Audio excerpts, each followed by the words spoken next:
துள்ளுவது இளமை படத்தின் நடிகர் அபிநய் அவர்கள் உடல்நல குறைவால உயிரிழந்துட்டாங்க.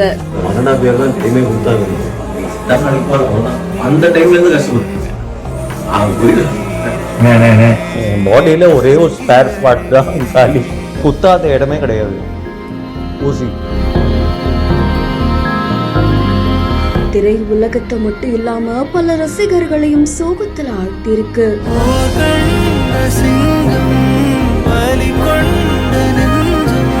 கடந்த 2002ஆம் ஆண்டு கஸ்தூரி ராஜா இயக்கத்துல தனுஷ் நடிப்புல வெளியான துள்ளுவது இளமை படத்தை மூலியமா தான் தமிழ் சினிமாக்கு அபிநய் அவர்கள் அறிமுகமானாங்க. தமிழ் தவிர மலையாளத்திலும் இவங்க நடிச்சிருக்காங்க. 15க்கும் மேற்பட்ட பல படங்கள்ல நடிச்சிருக்காங்க. ஒரு பக்கம் வாய்ப்புகள் குறைய ஆரம்பிச்சது, இன்னொரு பக்கம் கல்லீரல் நோயால பாதிக்கப்பட்டு ரொம்பவும் கஷ்டப்பட்டு வந்திருக்காரு. இத அபிநய் அவர்களே பல இன்டர்வியூல சொல்லியிருக்காங்க. ஆள் அடையாளமே தெரியாத மாதிரி மாறிட்டாரு. சில மாதங்களுக்கு முன்னாடி மருத்துவமனையிலும் அனுமதிக்கப்பட்ட சிகிச்சை பெற்று வந்தாங்க. இந்த சூழல்ல பல்வேறு நபர்கள் அவருக்கு உதவி செஞ்சாங்க.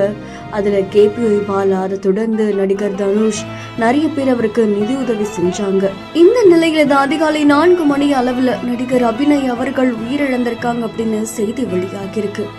இது திரை உலகத்தையே சோகத்துல ஆழ்த்தி இருக்கு. பிஹைண்ட் சார்பா எங்களுடைய இரங்கல்களையும் நாங்க தெரிவிச்சுக்கிறோம்.